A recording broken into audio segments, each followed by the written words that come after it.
Hey, well, welcome to another episode of the Multi-Ethnic Church Planting podcast and video, sponsored by Exponential. So glad that you've come to join in and learn with us. I'm Len Tang. I'm the director of the Fuller Church Planting Initiative. And in this series, we've been centering issues in church planting, particularly around planters of color, in the hopes that it's going to be empowering both for planters of color as well as for our white brothers and sisters, whether they're planters or network leaders. So we're really glad that you've joined us. I'm joined today by my colleague Corey Lee, and then our special guest, who I'll introduce in a second. But Corey, why don't you go ahead and say hello? Yes, my name is Corey Lee, and I've worked with Lynn at Fuller Church Planting Initiative for about 2.5 years now. My wife and I planted a church in the Metro Atlanta area and helped other church plants around the nation and internationally. And so, just glad to be here to have this conversation. Really excited, Heidi, to just hear about the work you guys have been doing at Stadia. So, looking forward to this conversation. Yeah. Our special guest today is Heidy Tandy, who I've gotten to meet a couple years ago and have just appreciated the work and ministry that she's doing at Stadia. And she is the Senior Director of Discovery there. And Heidi, thanks for making time. Why don't you go ahead and just introduce yourself, tell us a little bit about your backstory and your ministry at Stadia. Yes. Well, first of all, thank you so much for having me today. This conversation is so important to me. This work is so important to me. And I'm just delighted to be here. So I serve on the Stadia team as the Senior Director of Discovery, like you just said. I'm also a church planner, like Corey shared as well. Planted in the Cincinnati area in 2014 with my husband, Josh. My professional work, pre-church planting, is in higher education and student affairs. So love the college experience, that 18 to 22 range, and the growth and development and learning that happens in that time period for young adults. So pre-church planting, spent some time in Christian private higher ed, spent some time at a large public research institution and a mid-sized teaching institution where I got my master's degree. And so all of that work really has informed the seat that I sit in now at Stadia, where we have built this process for potential new church leaders to uncover and discern in the context of community their calling, competencies, readiness, and role in starting a new church. And so I've been on the Stadia team for the last 7 years, in this seat for the last 3, and I'm excited to share the journey that we've been on together. And I will just say, Lynn, you have been invested in this journey in terms of learning with us and giving us an opportunity to share what God's been doing at Stadia. And I really appreciate that generosity over the years. And so thank you in advance. Yeah, yeah, my privilege. Well, it's fun. We I guess the three of us actually have in common a love for collegiate and young adult ministry. So we've all done that at some level. Yes. Super life-giving.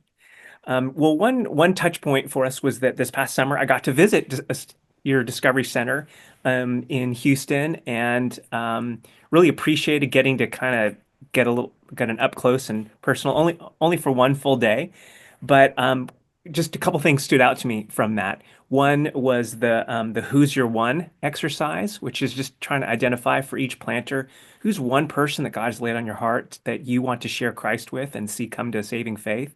So that was just a great phrase that I brought back to our leadership team. So I appreciated that.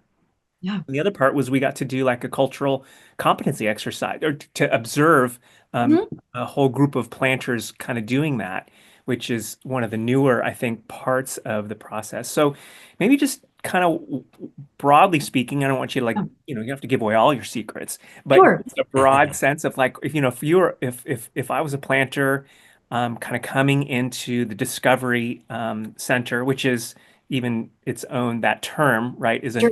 is one of the revamps that you guys did as you accounted for planters of color and women and so forth. But if I were a planter kind of coming in, what would that experience be like to do formal assessment? Sure. Because a lot of traditions in the church planting world don't have formal assessment really of any kind. Some are just Mhm. like hey, God's Spirit told you to do it, go do it. But we've kind of recognized the wisdom of bringing people together in community to discern your gifts and calling and so forth. So anyway, tell us about that process. Yeah, we still need assessment, right? And so, but just how of how we lead assessment at Stadia is completely different than the way it used to be. And so I'm so glad that you got to be part of even a day of our process. And process is a word you'll hear me say a lot in this conversation because that's very much the heart behind everything that we do. Assessment culture in the church planting world has felt very much over the years like the network or the leader sits in a seat of power and we tell you all the things that we have learned, and then we red light, green light, or yellow light you. Mhm. That is not what we lead now. That is not the heart behind the discovery process that I lead, because the process is very much a process. Real quickly, just to do a quick overview, you got to experience an espresso shot of our event in June. But it really starts out by saying, okay, God's done something in the life of a potential new church leader. And you're saying, I might be called to start a church. I might be exploring this idea of planning a church. And so we say, you're driving this process, you, the new church leader. And so the first phase of our three-phase process, and the first two happen online, is exploration. And this is, am I called to start a church? So we'll do you'll have an opportunity to share what God's doing through what we call a call story. There'll be some spiritual gifts, assessments, and reflection. Some what we call wise counsel references. So who in your life is affirming the call to start a new church? We're just one group of people, but you've got a ton of people in your life that are living like with you on a daily basis. What are they saying about this call to start a new church? And then ultimately, they'll reflect on this question. Am I called to start a new church? And this might be a single person. This might be a married couple. This could even be a cohort or a triad of leadership, all processing this question. Am I called to start a church? Then the second phase is readiness. This also happens virtually, and we call it discernment. So this is where we're looking at holistic readiness to start a church. So money, relationships, marriage, and mental health are those three main items that we have candidates reflect on and say, we're not looking for perfect church leaders, but we are looking for a basic level of readiness, of health, so that as you plant a church, as you start this new Holy Spirit driven work, that you are healthy, not And perfect, you but healthy. mentioned mental health as one of those specific Yes. categories. Is that right? Yeah, Yes, that's a absolutely. So we partner with a clinician that is much smarter than us, who has a background in mental health and mental health pathology. And so our candidates go through a holistic mental health evaluation, not because if there's a history of any potential mental health challenges, but if there is that history, how can we make the best recommendations to serve you along the way? So maybe it's support systems like regular counseling or mentorship, spiritual direction, those kind of things. Our clinician helps us to make the best recommendations in terms of mental health readiness as well. Then once we go through those two phases, that's when we get to the event that you were part of in June. And the event focuses all on what we call new church leader competencies. These four competencies are gospel competence. We want the gospel to be the foundation of everything we do. Cultural competence, and not that you have to know everything about every culture in the world, but do you know the culture to which God has called you to serve? Because we believe that God calls people not just to a people, but also to a place, and that context and culture matters. So that's where the culture training piece that you got to sit in on happens. And then entrepreneurial competence. We do believe in leadership, and visioning and influence, but we like to frame it a little bit differently. I think we have some stereotypical ideas of what an entrepreneurial leader looks like, but it can look a whole lot more than what we stereotypically think it could look like in the church planting world. And then finally, relational competence. We believe new church leaders should work and play well with others. So everything in our process, in our event, really digs into new church leader competencies. So the individual and group work that we do, the projects that they'll present, the individual reflection. We believe that they should be speaking into their own journey, not just listening to what we have to say.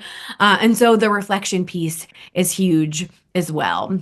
And then one other note about competencies, by focusing our event on competencies, that helps us to be objective and not subjective in our leadership, because we can say, these are the things that we're looking for. This is how we've experienced these competencies through this process. And that helps us be objective in our feedback. So that's a very short overview, but hopefully gives a little bit of an idea of our new process. Yeah, that's super helpful to give a kind of 30,000-foot view. And Yeah, even the planters listening are thinking, kind of going through their own kind of heart and mind, thinking, okay, where am I in each of these things? And kind of thinking through sure. this. So, and the process you described is one that has been, as we alluded to earlier, kind of revamped over the last few years. And at least for me, and there's a much longer backstory, Mm, the significant turning point that I got to experience was a few years ago at Exponential at the Stadia dinner when you rolled out Stadia's Statement of Lament, mhm, which, as far as I know of, is kind of the only organization that has done something like that in a public, overt way. And I realized not without cost and not without pushback on that. But I mhm. think it's worth actually reading that statement Yeah, that we shared that night, and just so listeners get a sense of what, uh, uh, you know, you know, keeping it real here. yeah, absolutely. So that statement said, and this was given by Stadia's president, Greg Nettle. We acknowledge that our white organizational roots were formed in the midst of an unjust, segregated system. This does not represent the fullness of God's kingdom nor God's mission for the church. We lament the harm caused to planters of color and the churches they were called to start. We repent for the barriers we have erected and the challenges that this has caused our brothers and sisters of color. So, yeah, tell us a little bit about what led to that, and then kind of like the bringing in some of the consultants and kind Sure. of revamping some of the systems and processes in light of some of those inequities and Yeah. forth. So, Yeah. Well, the dinner at Exponential in 2022 was a pretty big turning point for us publicly on this journey. Um, It really started about 5 years before that, where some of our project management team, particularly Emily Diaz and Doug Foltz, started to learn and hear that the discovery, well, I call it discovery now, assessment process was not as positive for women and people of color, and not as positive is an understatement. Mm, And so Doug and Emily faithfully walked with planters and started to use their voice on our team and say, um, hey, to leadership, to Greg, and Greg walked with them and listened. And we realized that this was something that needed immediate and heartfelt digging into.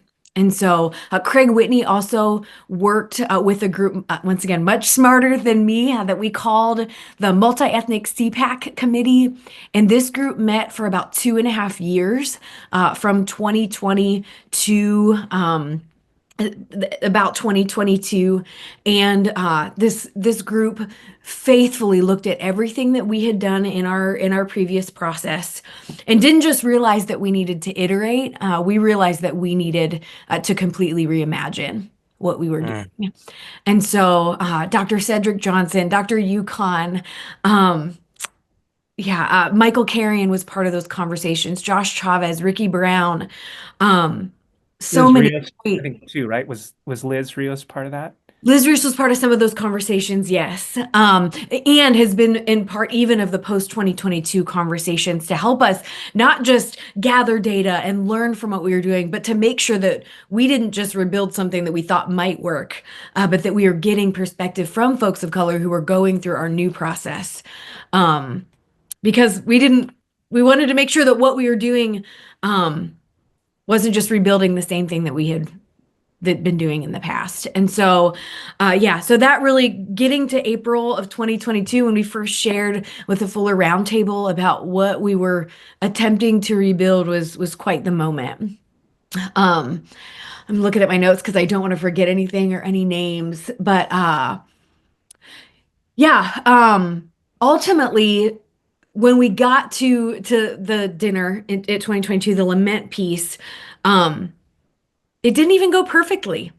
It was painful. There were moments that lamenting is awkward at times, especially when this has not been part of our culture. Stadia was built mostly starting launch large white suburban church plants, um, and Which and is the story of kind of the mainstream church planting world, sure, generally sure. speaking.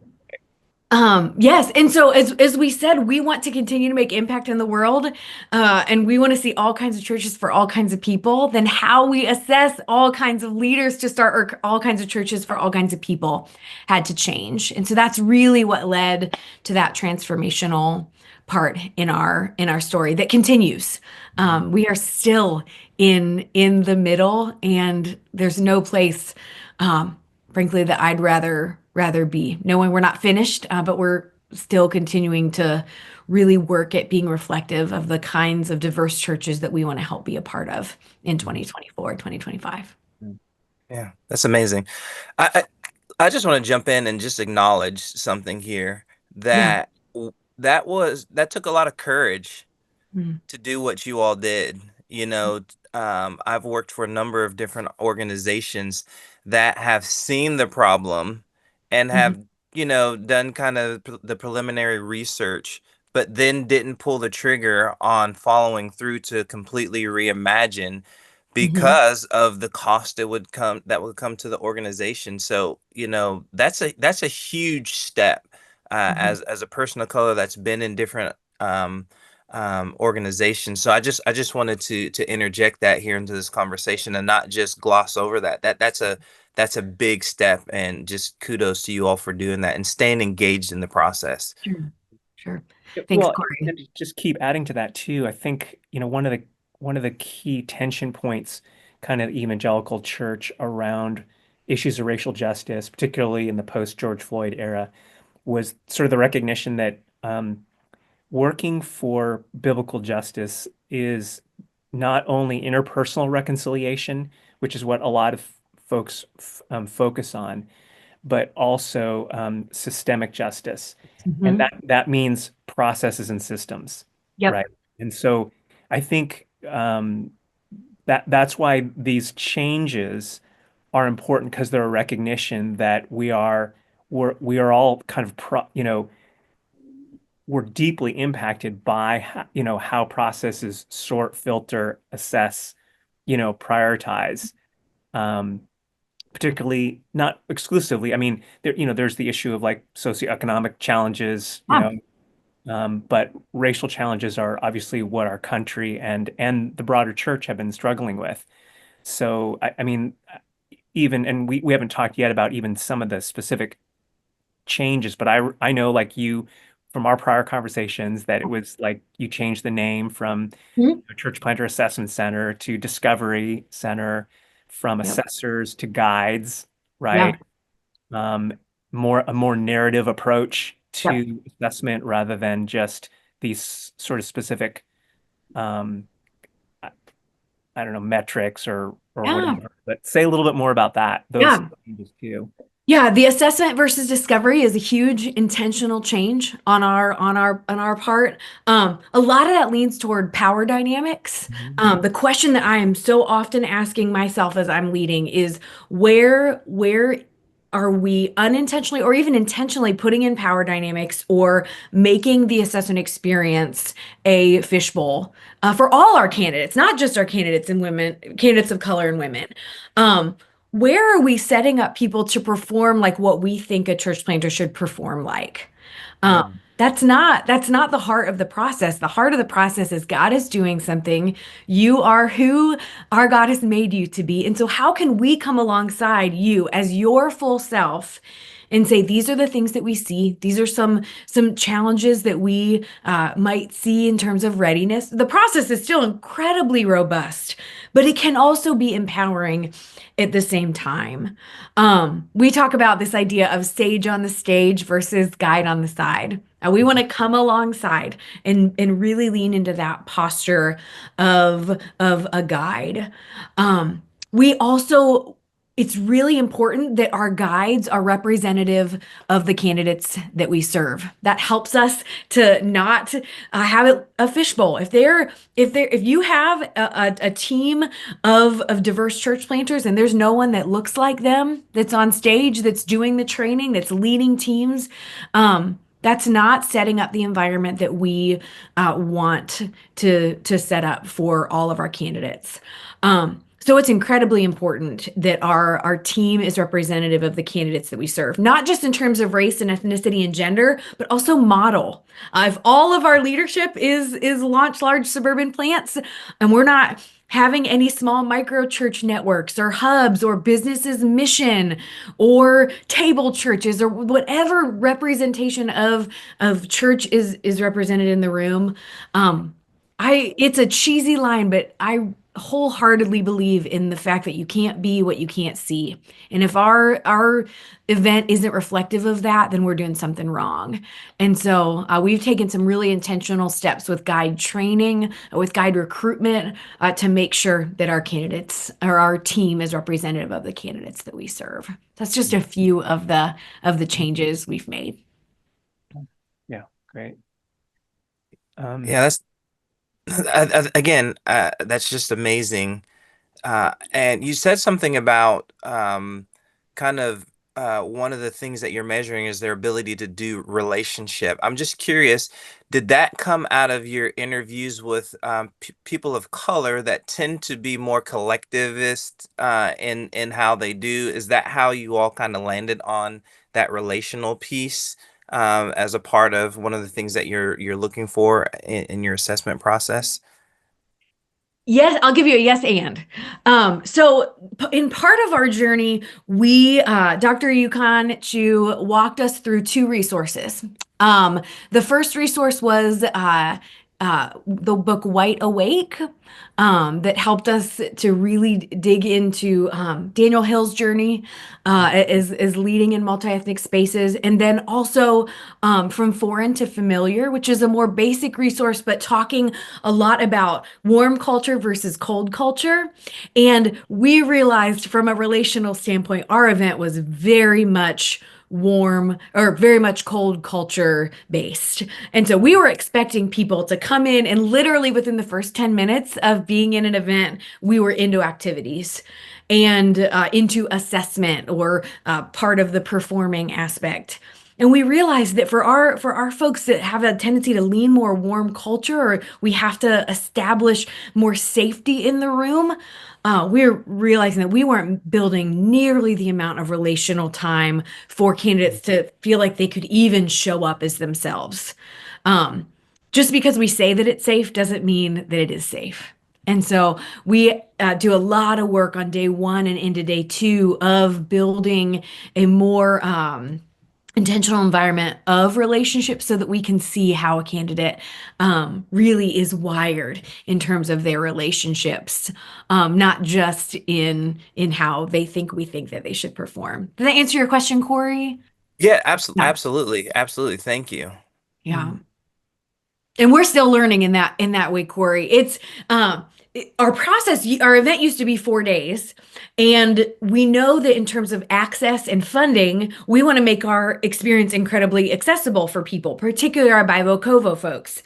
But Mhm. then we have 3 days to establish safety, to really walk candidates through the experience. And so we're always trying to battle this tension of where do we need to go faster?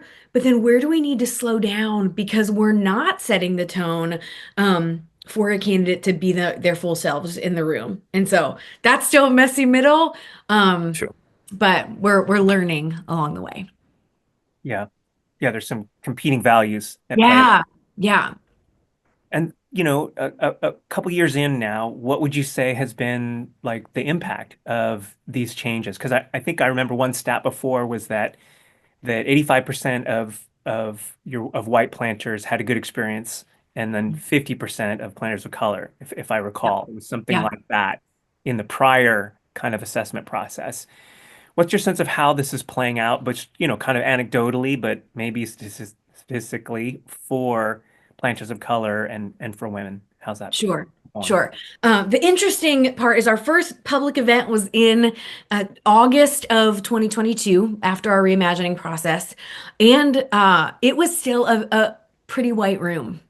And it's taken some time for us to build trust and to actually put our money where our mouth is and to mean what we say we mean when we say that we want to continue to partner with networks that we haven't partnered with in the past and with candidates that we haven't partnered with in the past. And so in our data gathering process, it was painful to hear that it wasn't a positive experience. And so we had some narrative work to be shifting in the last couple years. And so anecdotally, it's been incredible to start to build trust with more networks of color, with more people of color, with more planters of color who are telling their networks and their friends that that this process is safe. We know that we are shifting the yacht slowly, if you will.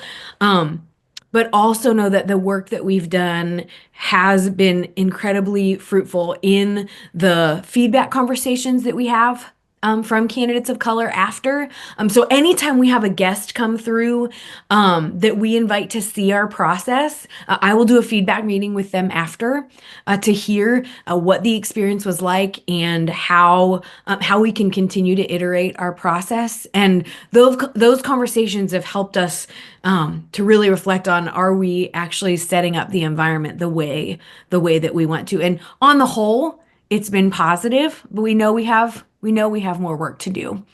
Um, in 2022, we were at about 25% of folks that have come through the room as people, women and people of color. We're probably closer to 40 to 50% now when we look at the whole.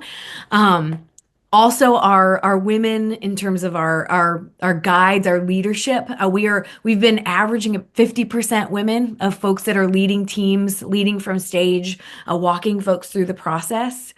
Um, and so, yeah, we're likely due for more comprehensive data coming out of 2022, our initial data gathering season. But ultimately, it's slow work, but it has been fruitful work. Mhm. Yeah, yeah, great. Um, Um, One of the things, like I think Daniel Hill mentions, is that, every, like, part of his perception was like, oh, only minorities have culture, mm, and like there is no white majority culture, right? yeah, That's kind of one of the kind of assumptions that happens for dominant culture is that sure. dominant culture is normal and everything else is sort of ethnic or racial, right? Yeah, yeah, And so I think part of the transformation that happens for everybody, part of what makes this a kingdom thing and not a uh, sort of a condescending or patronizing or hierarchical thing, yeah.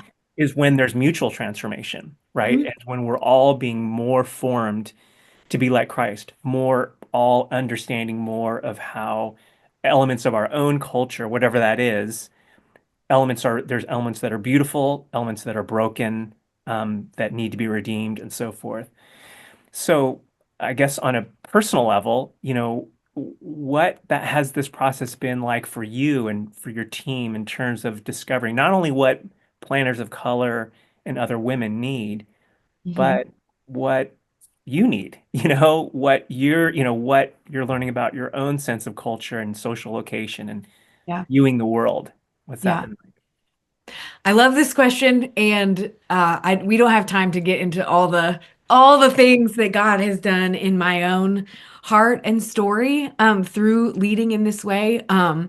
What I'll say just personally is the thing that I have learned over and over again is that when I show up as my full self, when I am healthy, when I have done my work of weeding out my own insecurities, weeding out my own need for approval, my own need for people to like me from stage, that has helped me to set the tone to say, okay, I'm going to lead in this way, so I want everybody to lead in this way as well.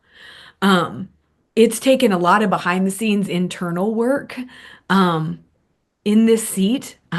There's been significant pushback for this. This work costs something, right? Like this work, um, it is costly from a financial standpoint, from a what is Stadia trying to do standpoint, especially for when people disapprove.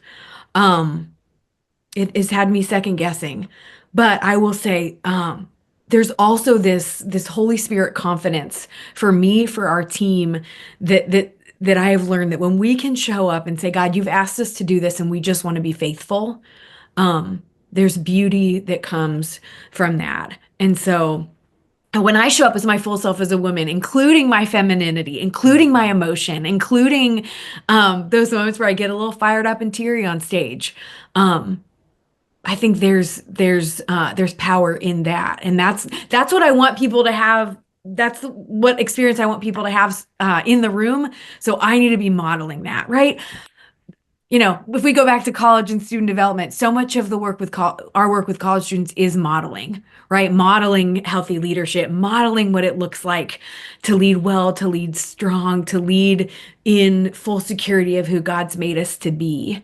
And so, in the same way you can't be what you can't see in terms of representation, you can't be what you can't see in terms of health. I tell my team lead Mozart Dixon all the time, Mozart, I just want to be a healthy leader. And so we don't always get it right.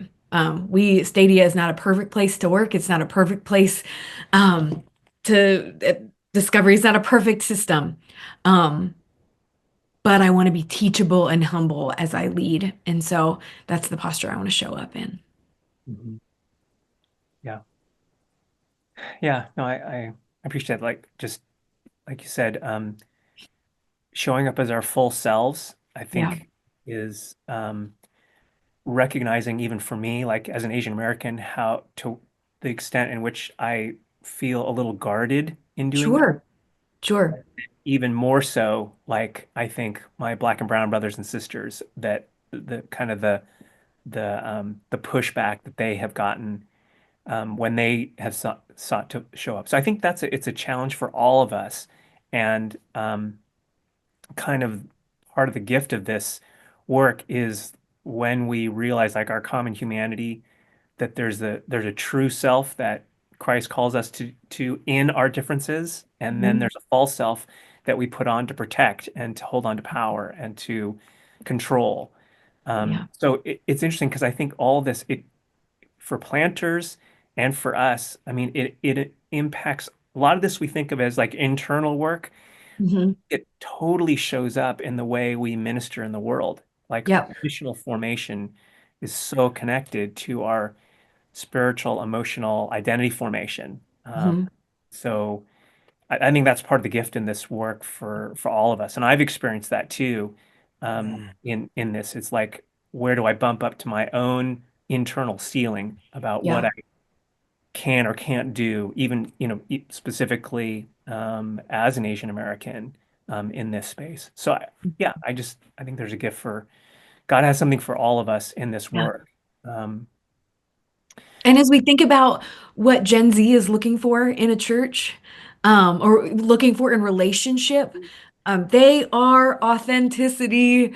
They look for it, they can pick it out, and they know when we're faking it. And so I, I want to set up a room where authentic leadership is modeled and where it can look really different depending on who is on stage. And so we've got my friend Betsy who's up leading worship. You didn't get to meet Betsy because she wasn't there in June, but Betsy is setting the tone and leading in her full self.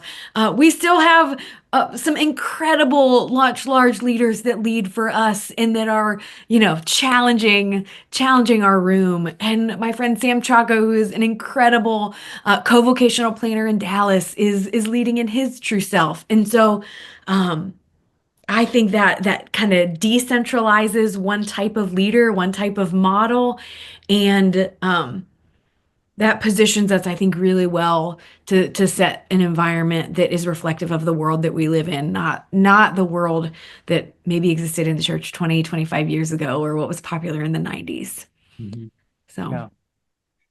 Well, going forward, I mean, what are some of the tweaks, future adaptations, changes that that you see, oh, we're getting this right, but we'd love to do more of this, or kind of, do you have a sense of what that roadmap might be? And you know, again, just on a sheer demographic level, we know that our country is continuing to diversify, that in 20 sure. years there'll be no majority ethnicity, that this is the future, right? And Mhm. so how do we prepare for that future and live into Yep. it?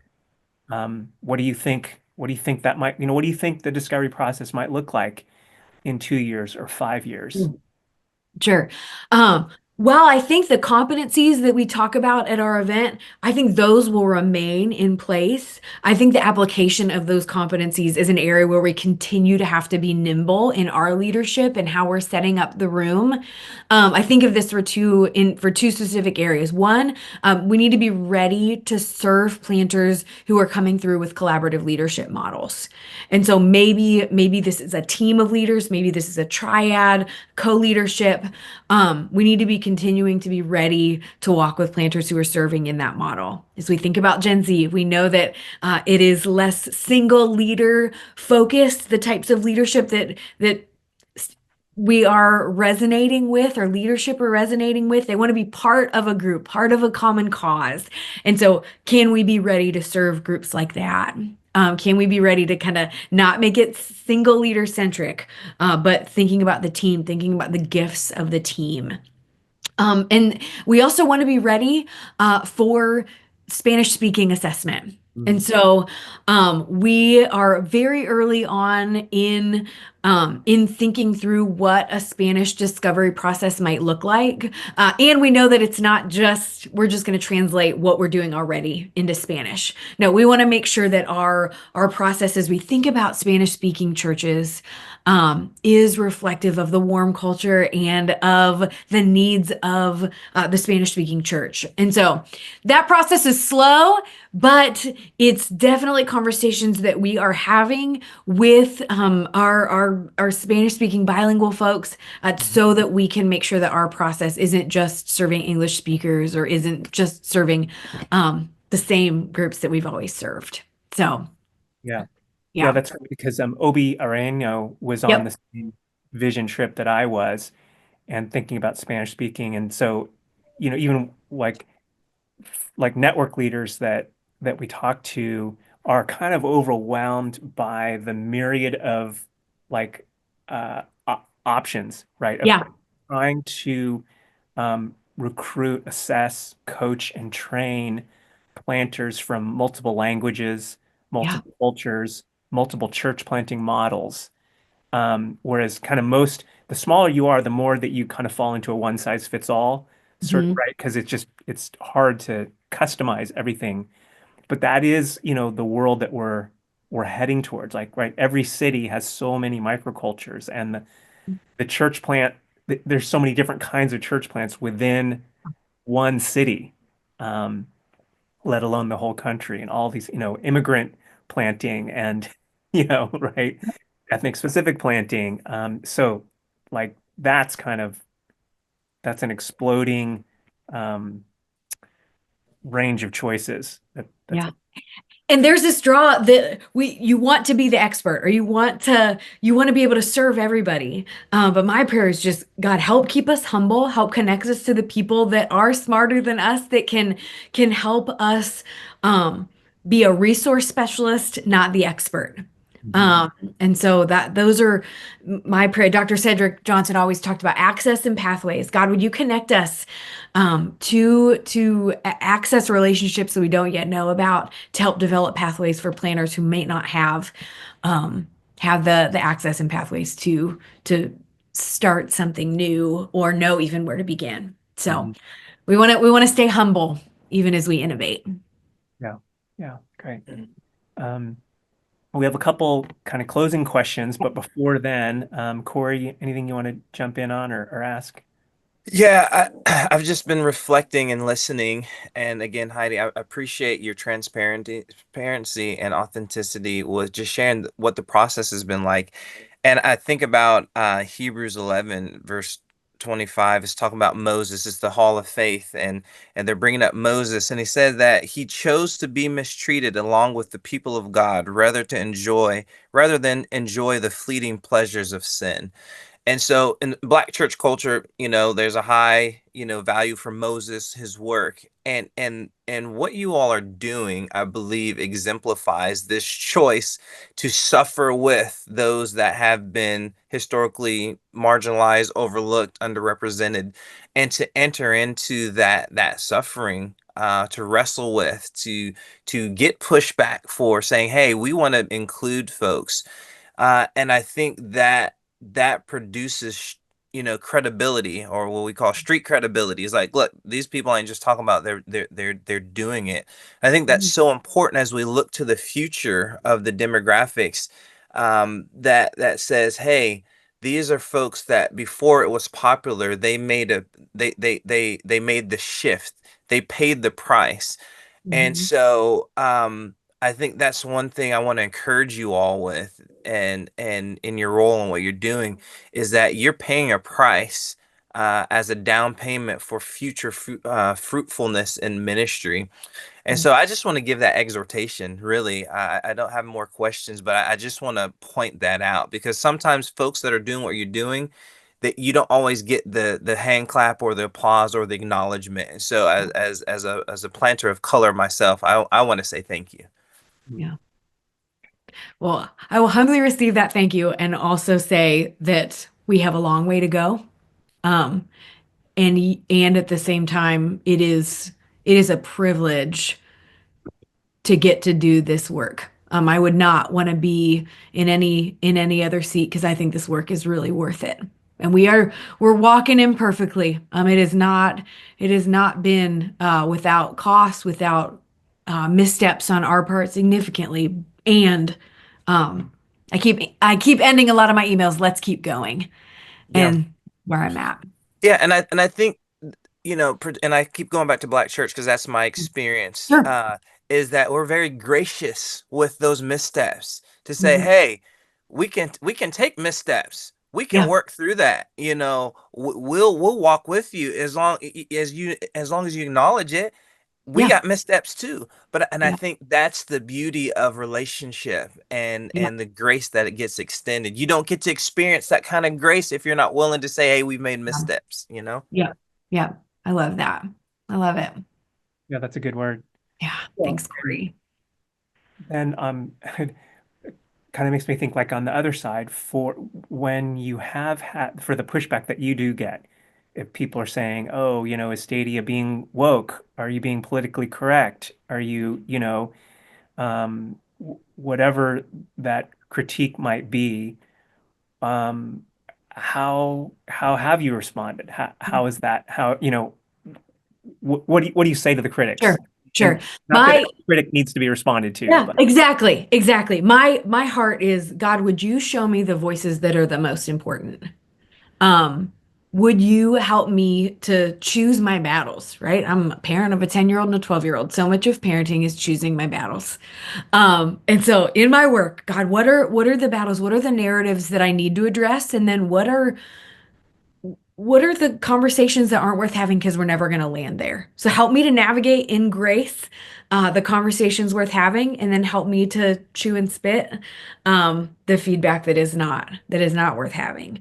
Now that we're not looking for sameness of opinion, right? We're not looking for the same mind always, right? We want to fight the right battles. We want to have a diversity of thought, a diversity of church experience, a diversity of how we even see the world.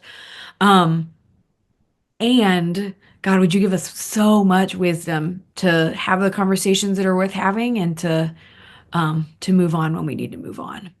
And so, yeah, I mean, it's been costly for us. We've done some math recently that it's been a loss of at least $300,000 in funding of funding that's been pulled that where folks have said this isn't for me. This direction is not a direction I support, and that's what we have on paper. I'm sure there's even more significant things that we don't see on paper, uh, and it's worth it. And we're following where God wants us, and I'll stay in that water. Mhm. Yeah, great. Well, we are closing these podcasts with the same two questions. The first is, what would you say to a planter of color who's listening or watching Yeah. and wanting to take the next step in their journey towards assessment, um, recognizing some of the challenges that they feel around whether they're seen, whether it's a safe place, whether they should do this crazy thing called church planting? What would you say to that person? Yeah. Yeah. I wrote down some answers to this one because I wanted to make sure that I answered it well. The first thing I would say is we need you. And we is not Stadia church planting. We is the church needs you. And so, whatever that looks like, whatever your next right thing is, your next step to pursue a call to where God is calling you, I encourage you go after it. Maybe that's with Stadia. Maybe that's just with a conversation of somebody in your context of community. Um, we need you. So find a network, find people that celebrate you for who you are, and not expect you to be anybody but yourself. Mm. Um, And as I learned to trust my gut as a leader, I encourage planners of color, trust your gut. Trust how it feels. Often in the church, I think we've put our feelings in a separate bucket. But what does your gut say? Obviously, I'd love for Stadia's process to serve you, but as we continue to build trust and continue to figure out this process, um, we need you. The local church needs you, and so go after where God's calling you. Yeah, amen. And secondly, if you're speaking to a church planting network or denominational leader, most of whom, just for lots of obvious historic reasons, are Sure. going to tend to be older white men Mhm. who are in those positions of leadership. What would you say to them as they're kind of on this journey and um, trying to assess a more and more diverse group of people to do it well going forward? Yeah. First thing I would say, do it. Get behind what's happening in the local church. And so you already talked about demographics and how what the United States will look like in 2050. And so we know that that shift is continuing to happen. And so we can stay in our own comfortability, or we can continue to learn, right? We don't have to have all the answers. You don't have to know everything about every culture, about every network, about every pathway, right?